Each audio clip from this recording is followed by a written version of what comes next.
Louvado seja Deus. Boa noite, igreja. Quantos estão felizes por estar aqui essa noite? Amém. Louvado seja Deus. Meus irmãos, confesso para vocês que é uma surpresa para mim estar pregando essa noite, amém? Já faz um bom tempo, mas que o nome do Senhor seja exaltado, amém? Louvado seja Deus por isso. Então, sem perca de tempo, vamos abrir as Escrituras para ver o que o Senhor tem para falar conosco essa noite, amém? Eu tenho duas Escrituras, mas vamos ler só uma delas, né? Que é 2 Samuel, capítulo 11. Amém? 2 Samuel, capítulo 11. Vamos ler. O meu tema essa noite é vivos, sim, mas dormentes. Amém? Ou insensíveis. Amém? 2 Samuel, capítulo 11. Vamos ler até o versículo 5. Tá bom até o versículo 5. E aconteceu que, passado o ano, no tempo em que os reis saem à batalha, Davi enviou a Joabe e com ele os seus servos e todo Israel. E eles destruíram os filhos de Amon e sitiaram Rabá, mas Davi ainda permaneceu em Jerusalém. E aconteceu que, ao entardecer, Davi se levantou da cama e andava sobre o terraço da casa do rei. E do seu terraço ele viu uma mulher se banhando, e a mulher era muito bonita de se olhar. E Davi enviou alguém a inquirir sobre a mulher, e foi-lhe dito: não é esta Batseba, filha de Eliã, mulher de Urias o Heteu? E Davi enviou mensageiros e a capturaram. E ela veio a ele, e ele se deitou com ela, porque estava purificada da sua imundícia, e voltou para sua casa. E a mulher concebeu e mandou contar a Davi, e disse: estou grávida. Amém? Soberano Deus e eterno Pai, mais uma vez nós nos apresentamos na tua santa e gloriosa presença e oramos, Pai amado, aqui diante de ti em mais esse culto. Sela, guarda essa palavra em nosso coração, Pai, é o que te pedimos no nome do Senhor Jesus Cristo. Amém. Louvado seja Deus, podemos nos assentar. Santo é o nome do Senhor nosso Deus. Deus é bom o tempo todo. Louvado seja Deus. A gente passa um bom tempo sem pregar e quando a gente volta aqui para cima para pregar, a gente reinicia todo o nosso costume, o nosso jeito de falar, de interagir. Amém? Mas a Escritura diz que quando um homem precisa falar sobre a palavra de Deus, ele não tem que se preocupar. A Escritura diz que o Senhor, Ele dará palavras daquilo que o homem precisa dizer. Amém? Por isso que nem na pregação do Evangelho um homem pode ter o seu mérito em dizer que tem teologia, que estudou, que tem mestrado, que tem doutorado. Isso não serve de nada quando se precisa de uma pregação para ganhar almas, para levar pessoas até Cristo. Amém? Eu sempre amei muito o fato do Senhor escolher pessoas simples para colocá-las em posições elevadas. E assim a Escritura diz que Deus gosta das coisas loucas e diferentes para que Ele possa manifestar a sua glória. Então Deus pega pastores e transforma em reis. Deus pega pescadores e usa para sacudir o mundo todo. Então Deus, Ele faz grandes coisas. Ele pega coisas pequenas e faz grandes coisas na qual o nome dele possa ser exaltado e para que o homem venha ver que não é ele que faz, não é ele que prega, não é ele que cura, não é ele que liberta, não é ele que faz as coisas grandes. Sempre é Deus. Sempre será Deus. Amém? Então o meu tema essa noite é vivos sim, mas dormentes. Ou seja, alguém que seja insensível. Então, um dos planos do arqui-inimigo das nossas almas, né, de Satanás, é me tornar insensível e te tornar insensível também. é fazer com que você se torne uma pessoa dormente, que você não sinta, que você se torne uma pessoa má, que você se torne uma pessoa cruel, que você pratique coisas antibíblicas, anticristãs. E isso, Satanás, ele prepara para que você faça essas coisas aos poucos, sem que você perceba. Quando você vai perceber, isso já se torna habitual. Isso já se faz parte, começa a se tornar parte da tua vida.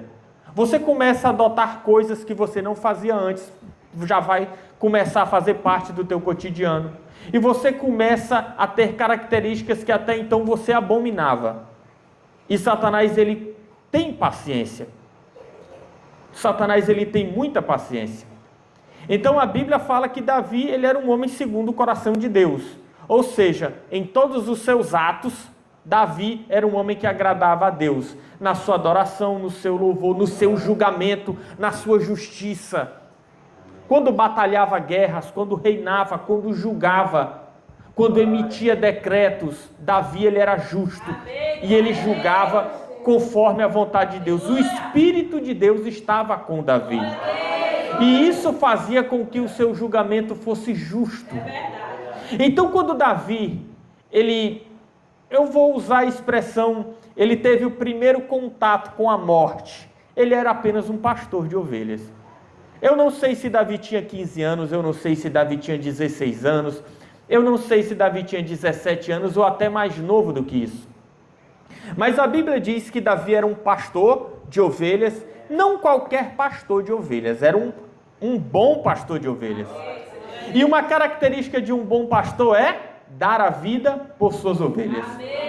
E quando vinha um lobo, e quando vinha um urso, e quando vinha um leão, Davi lutava contra aquele urso, lutava contra aquele leão, e não permitia que as ovelhas do rebanho do seu pai fossem ali tragadas. Eram poucas ovelhas, tanto é que seus irmãos citam isso quando Davi chega no campo de batalha para ver Golias. E os irmãos dizem: o que tu está fazendo aqui? Onde tu deixastes aquelas poucas ovelhas? Então Davi cuidava daquelas poucas ovelhas, né? Davi cuidava daquelas poucas ovelhas e dava vida por elas. Davi matou urso, Davi matou leão. Claro que uma pessoa comum, ela é incapaz de matar um urso e matar um leão. Um adulto é difícil de matar um urso, de matar um leão. Mas Davi, sendo jovem, sendo criança, matou o urso, matou o leão. Então vamos dizer que Davi esse foi o seu primeiro contato com a morte, né? E logo após isso nós sabemos que Davi foi ungido rei, e Davi foi um jovem rei, e apesar de Davi ser ungido rei, ele não tomou posse do trono logo de imediato. Você conhece a história? Davi foi começando a ser chamado lá para o reinado, para tentar trazer uma espécie de conforto para o rei Saul, que estava sendo atormentado por espíritos imundos. E o louvor de Davi era ungido e expulsava espíritos imundos.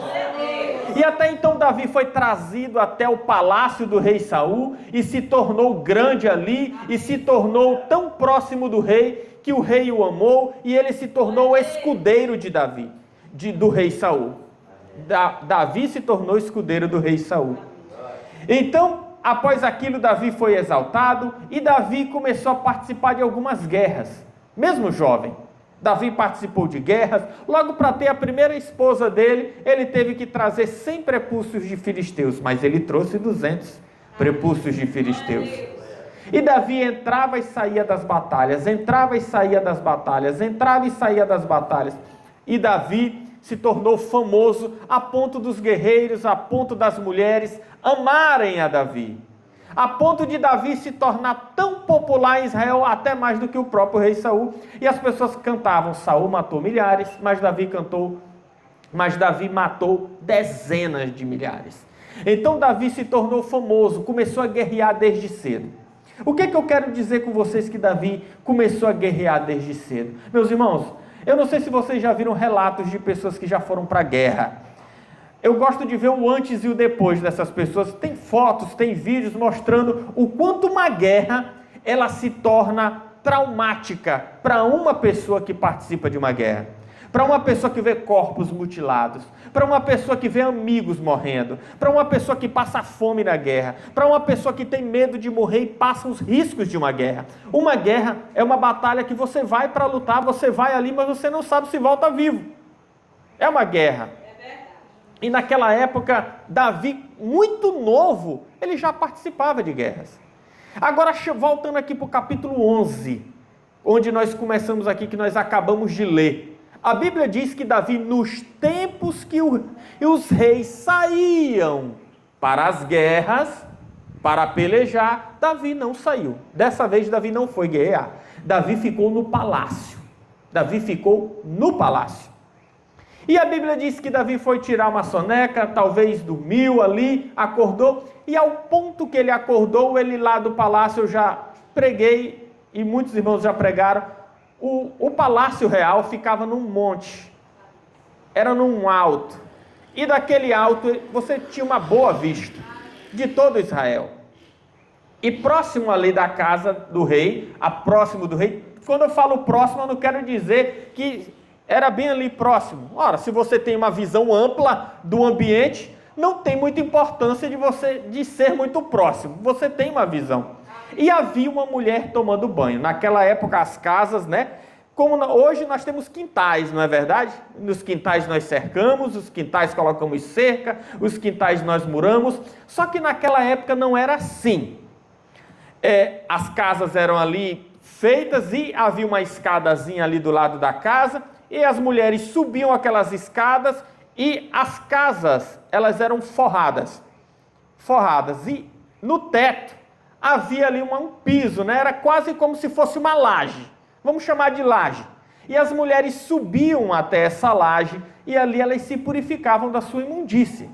Era em cima dessa laje. E era justamente em cima dessa laje que Batseba estava tomando banho. Né? Estava ali se lavando, se purificando da sua imundície. E eu gosto de dizer que Satanás ele planeja as coisas milimetricamente planejado, né? Matematicamente calculado. Né? E olha só, ele estava lá, Davi tinha que acordar naquela hora. Davi tinha que andar no palácio naquela hora. Eu não sei quanto tempo uma mulher demorava fazendo essa espécie de purificação, essa espécie de ritual ali. Eu não sei, mas eu só sei que tudo foi milimetricamente calculado e Davi viu Batseba tomando banho. Sabe, irmãos, o diabo ele se aproveita das tuas fraquezas. O diabo ele te conhece. O diabo viu Davi ali com 2, 3 mulheres e ele parou para pensar. Por que Davi não tinha uma única mulher?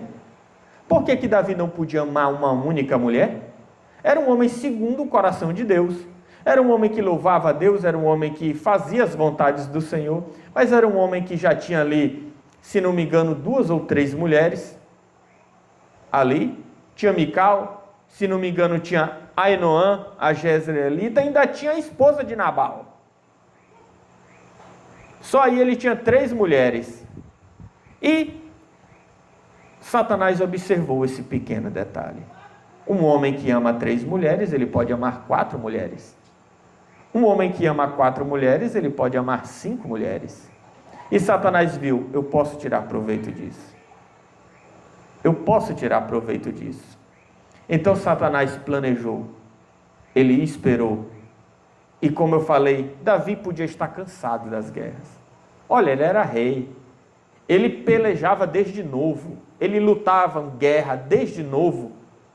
Ora, quando Davi começou a participar das guerras, ele era um jovem. Só o tempo que ele passou fugindo de Saul, só o tempo que ele passou lá junto com os filisteus, em batalhas, em guerras, em pelejas. Agora me digam, é ruim você estar cansado de guerrear? Não, não é ruim você estar cansado de guerrear. Quem não se cansa?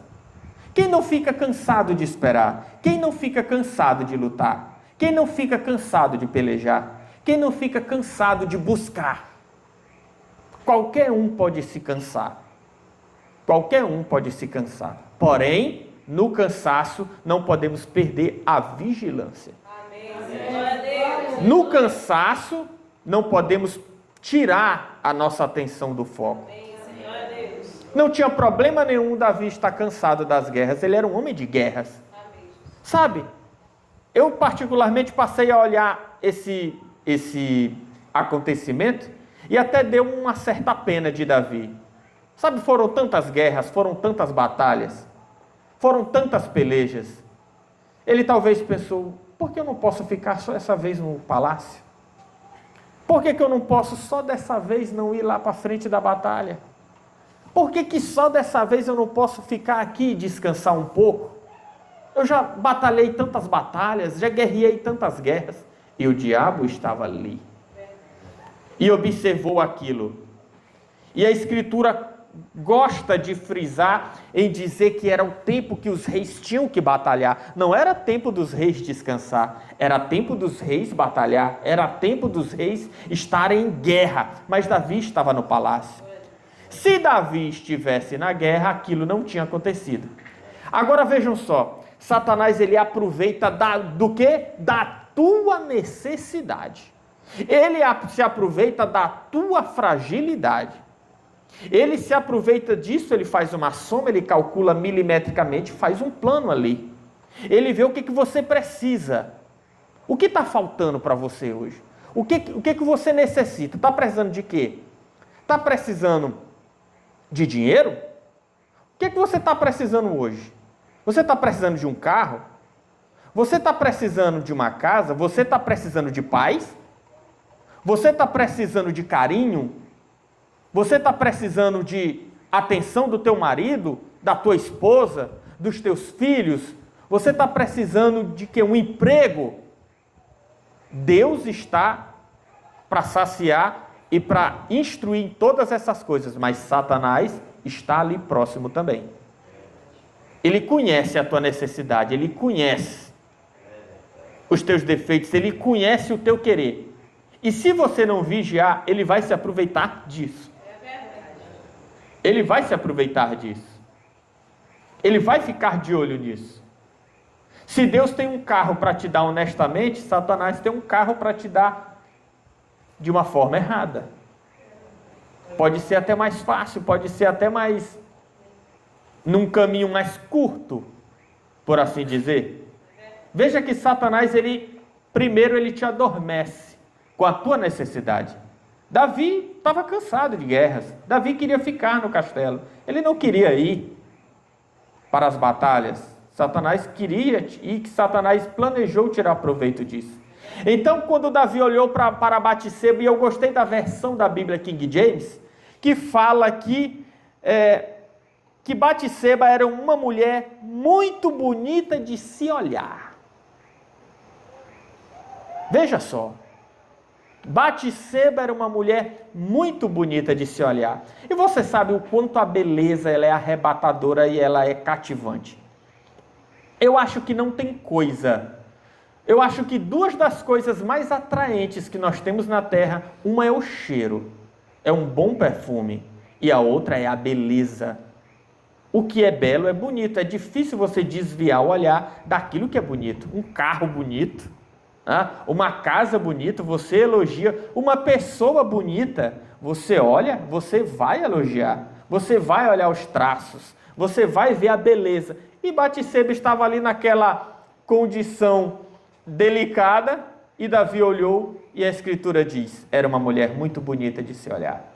E Davi olhou, chamou um servo e disse, quem era aquela mulher? E o servo disse, ora, aquela é Batseba, esposa de Urias, o heteu. Sabe, Davi já estava ali insensível, Davi já estava ali dormente, Davi já estava ali sem sentimentos por Urias, sem sentimentos por Deus, sem sentimentos por si mesmo. Ele estava ali insensível, dormente. Ele queria apenas aquela mulher. Ele queria apenas a beleza daquela mulher que adormeceu seus sentidos, que adormeceu sua visão, que lhe cativou, que lhe arrebatou. E ele mandou buscar Batseba. E enquanto seu marido estava na guerra, estava pelejando as batalhas, a Bíblia diz que Davi trouxe Batseba até palácio. A Bíblia diz que Davi consumou os seus pecados ali com Batseba e cometeu adultério, e ela engravidou. E quando Batseba engravida, ela manda um recado para o rei dizendo que ela estava grávida. Ali eles tinham um problema. Como Batseba foi engravidar enquanto seu marido estava em guerra? Então, era algo que eles tinham que dar de conta, era algo que eles tinham que esconder. Agora vejam a trama, vejam o plano, vejam o que Davi conseguiu planejar. Na mesma hora, quando Davi sabe da história, sabe que até então como é que o povo atualmente chama a sua amante, estava ali grávida, Davi pensou, mandou um recado e mandou dizer para Joabe para mandar Urias de volta da guerra. E quando Urias chega, o plano de Davi era: eu mando Urias para casa, ele vai ter ali intimidade com a sua esposa, e assim nós podemos dizer que o filho era dele, e assim o nome de Batseba não vai ser sujo, e muito menos o meu. Então esse era o plano de Davi. Porém, Urias tinha um coração justo. Urias era honesto. A Bíblia diz que quando Urias chega do campo de batalha e Davi despede Urias e fala umas palavras bonitas ali para ele, manda ele para casa. A Bíblia diz que Urias saiu e quando Urias chegou aos portões do palácio, ali ele ficou com os servos de Davi, ali ele ficou com as pessoas que serviam no palácio e não foi para sua casa, mesmo ele estando em Jerusalém, a sua casa perto. A Bíblia diz que ele preferiu dormir ali. E os servos de Davi foram e disseram: ora, rei, eu acho que o teu plano não está dando certo. Urias não foi para casa.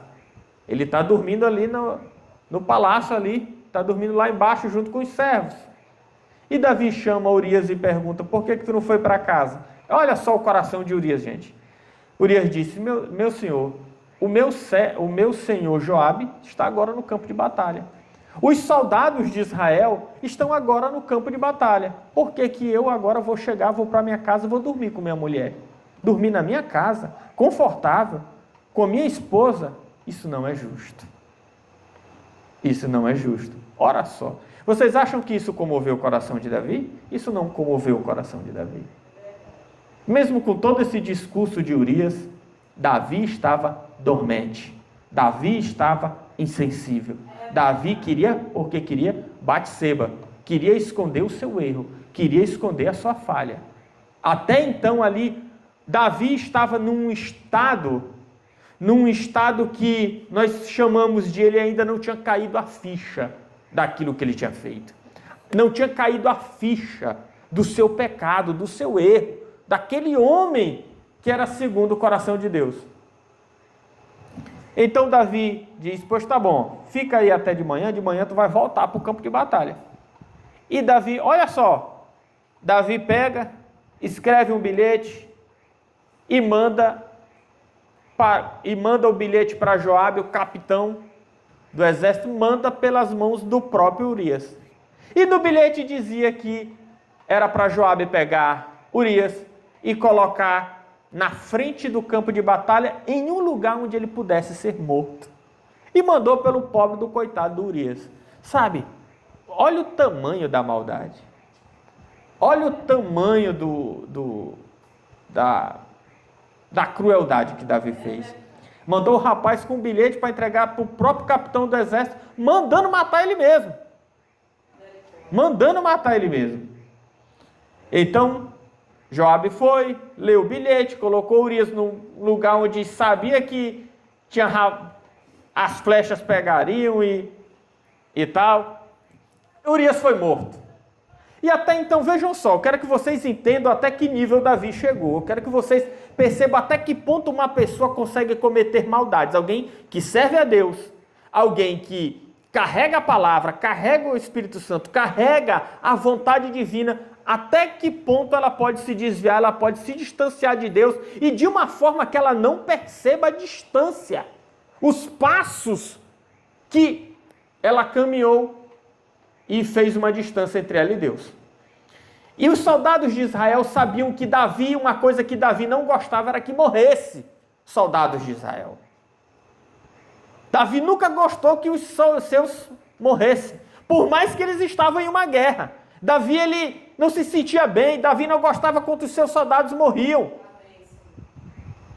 E Joabe manda uma carta de volta para Davi. E nessa carta, Joabe pega, entrega a carta para um dos soldados, para alguém que iria viajar para entregar a notícia. E Joabe disse assim: ora, vocês vão entregar essa carta para o rei Davi, e antes que o rei comece a reclamar, dizendo por que o povo morreu, por que vocês não ficaram longe da muralha, sabendo que os flecheiros podiam alcançar vocês, por que você deixou, Joabe, o pessoal morrer? Aí Joabe dizendo: antes que o rei comece a reclamar desse jeito, vocês falem as notícias, entreguem e tal. E quando o servo chega na casa de Davi, que entrega a notícia, olha só as palavras de Davi: não diga para Joabe que ele não precisa se preocupar, porque a guerra consome tanto os daqui quanto os de lá. Veja que os pensamentos de Davi já tinham mudado. Veja que os pensamentos de Davi já eram outros. Veja que Davi já não estava mais com pena. Ora, se um morrer de lá, outro morrer daqui, tá bom demais. O importante é que...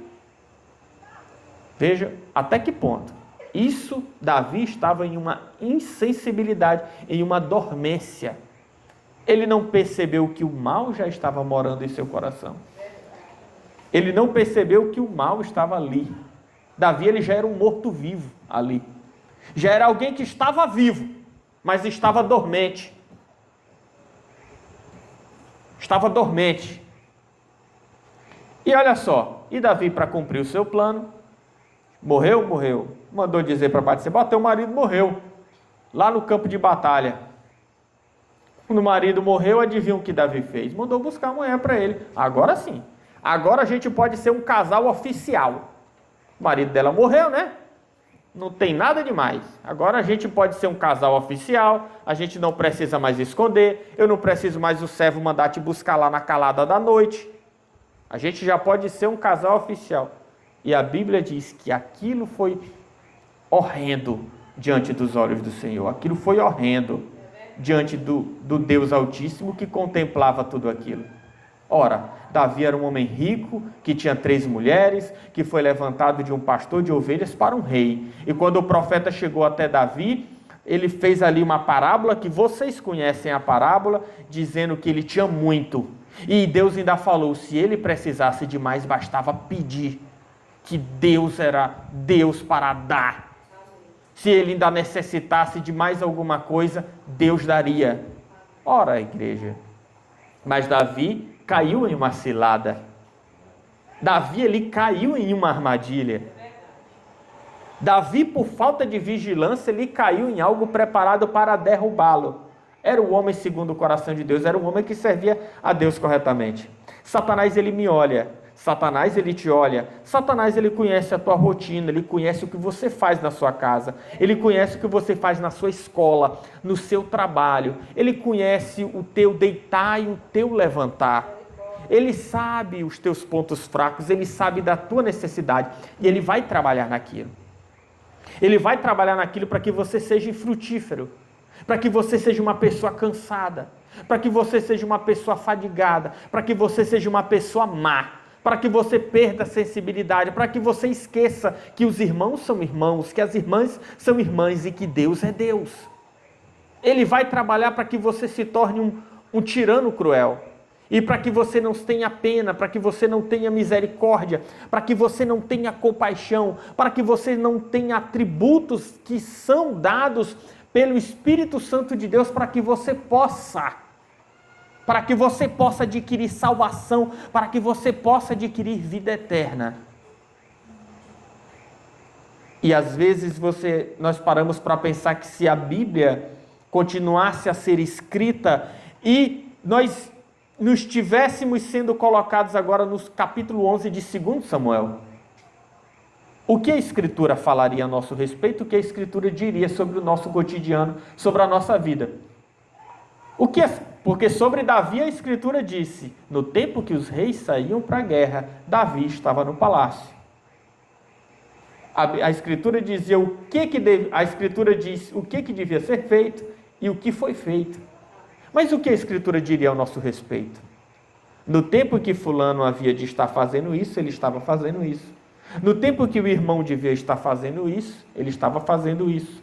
E quando nós saímos, quando nós entramos, quando nós saímos da posição que Deus nos coloca, nós caímos em uma probabilidade matemática criada pelo diabo. Nós caímos em uma circunstância criada para nos derrubar.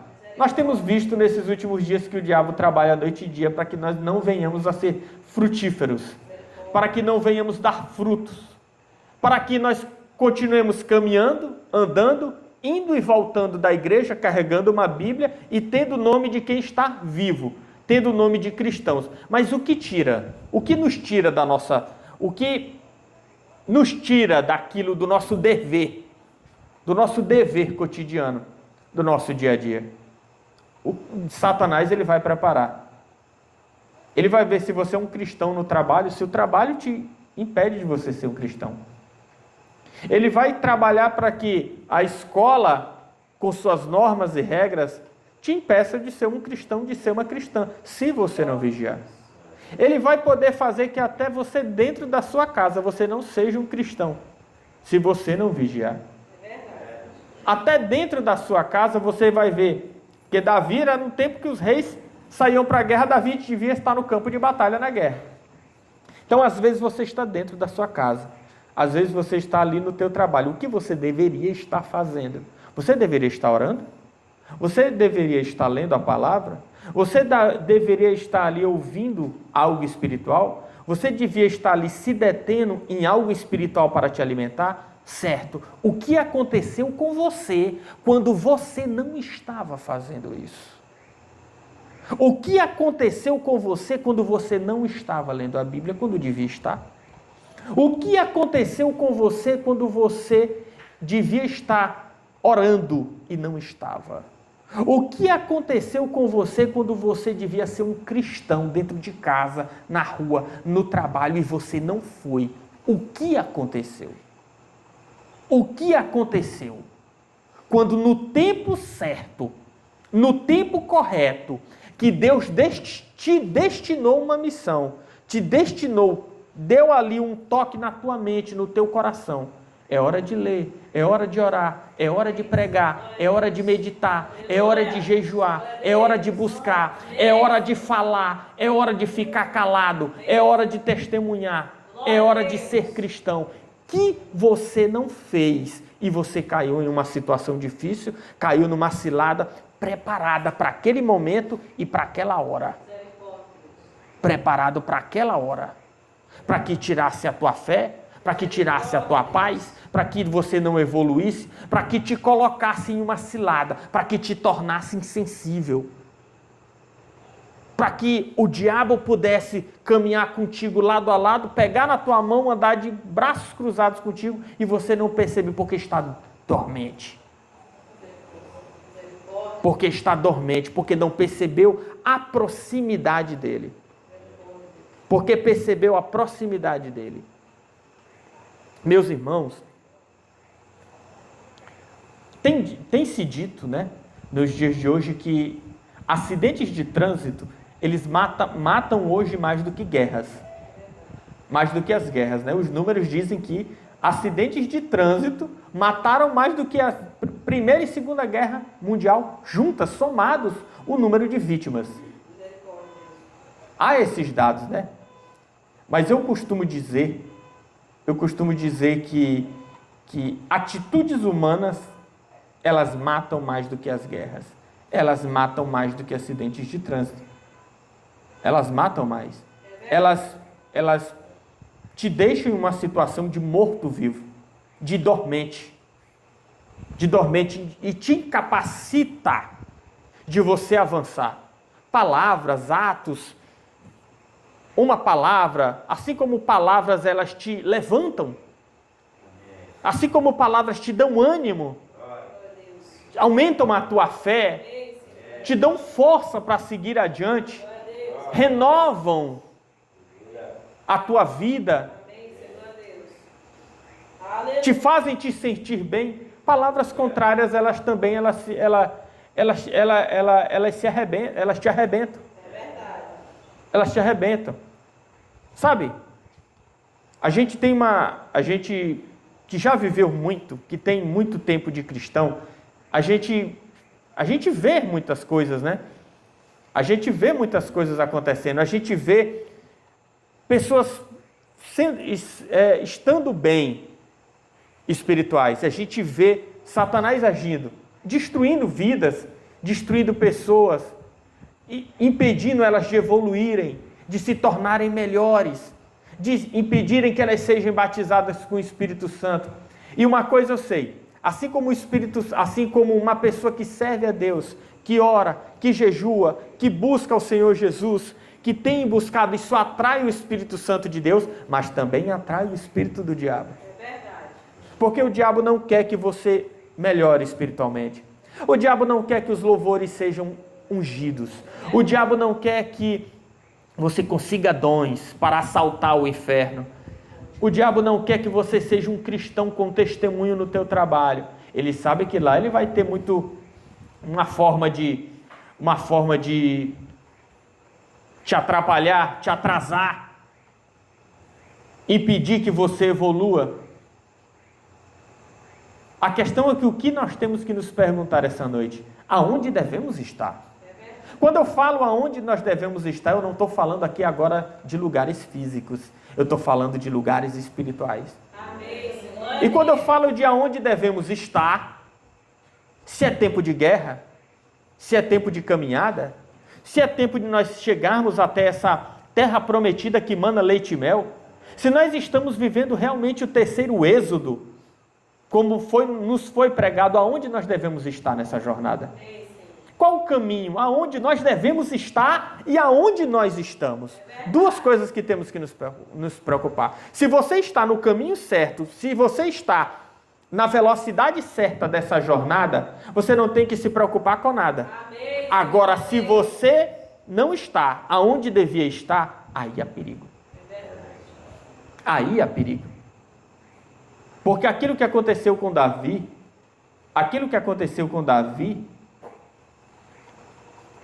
acontece conosco. Satanás não vai usar outra coisa diferente. Ele vai ver que nós somos um povo abençoado, que estamos conseguindo as coisas, Deus está nos prosperando, Deus está nos abençoando. Antes o que você não tinha, você passa a ter. Antes você era um pastor de ovelhas, hoje você é governante. Antes você andava a pé, hoje tem uma moto.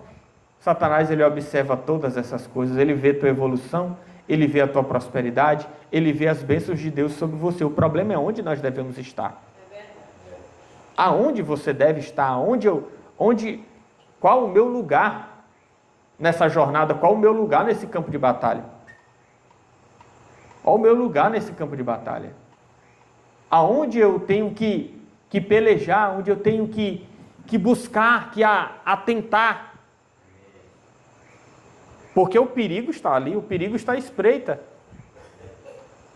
O perigo está à espreita.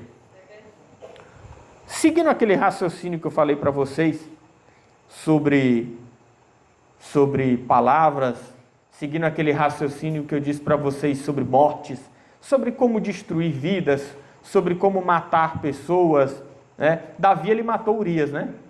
Acabou com Urias, acabou com um homem justo, que não era israelita, mas era hitita, era um heteu, mas era fiel. Amém.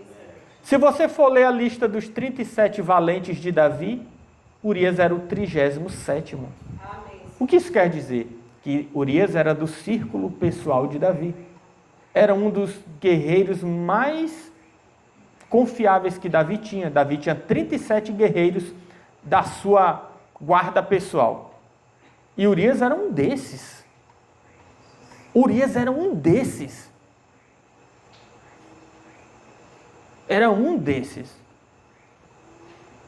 O profeta Natan chega a dizer que Davi, você era bastardo. Você tinha muito. E não se compadeceu de um homem que tinha uma única ovelhinha? E você com várias?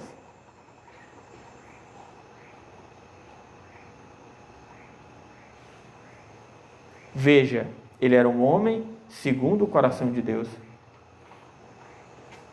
Ele era um homem segundo o coração de Deus. Certo. Eu vou fazer aqui uma parábola, né? Eu não vou dizer parábola, né? Mas vou usar o irmão Jadilson como exemplo. Vamos usar ali, né? O irmão Jadilson ali como exemplo. Eu gosto de usar o irmão Edilson e o irmão Jadilson como exemplo. Mas fiquei com vontade ali de usar hoje o irmão Jadilson como exemplo, né? Nós sabemos que o nosso irmão é um empreendedor, né? Tem ali a sua própria empresa, graças a Deus. Nosso irmão é formado em ciências da computação, se não me engano. Isso. E é um irmão muito inteligente. Vamos agora fazer aqui uma história com meias, não vou dizer fictícia, né? Mas vamos supor, e atentem que isso é uma história fictícia. Atentem que isso é uma história fictícia. Vamos supor que há muitos anos atrás, há um tempo, o irmão Jadilson pretende fundar sua própria empresa. E é um irmão cheio de sonhos, é um irmão que quer ali crescer na vida, ter a sua própria empresa, ter o seu próprio empreendedor, ver a sua empresa crescendo. E ele está cheio de sonhos, está cheio de ideias. E ele vem e chega para mim e diz: irmão Janeilton, você sabia, eu vou montar uma empresa, pretendo montar uma empresa, estou pretendendo fazer assim, vou alugar um ponto tal e tal, vou comprar tantos R$1.000 de mercadoria, vou formar nisso, minha esposa vai fazer isso e tal, e minha empresa vai crescer, vai ser grande. Vai ser grande. E eu pego e chego para o irmão Jadilson. E irmão Jadilson, que bom, irmão Jadilson, vai dar certo, tal, vai prosperar, vai dar certo, meu irmão. Até então eu dou força para o irmão Jadilson. Mas aí eu tenho um certo dia que eu estou conversando com o irmão Edilson. Eu estou conversando com o irmão Edilson e digo: irmão Edilson, o irmão Jadilson está pensando alto demais. O irmão Edilson está pensando alto demais e ele não vai conseguir. Será que ele não percebe o tanto de concorrente que ele tem na cidade? Será que ele não percebe que ele não tem todo esse dinheiro, toda essa inteligência para colocar toda essa empresa? Será que ele não cria vergonha na cara dele? Isso eu falando para o irmão Edilson.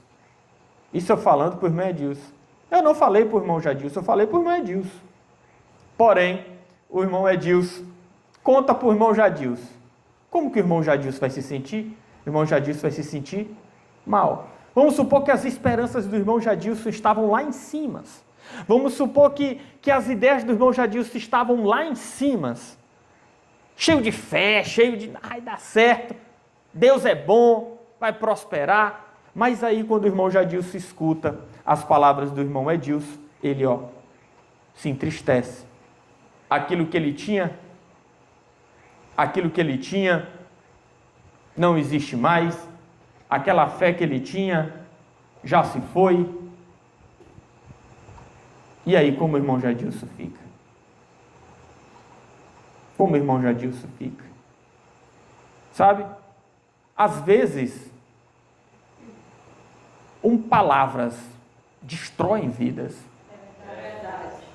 Palavras destroem almas. Palavras destroem pessoas.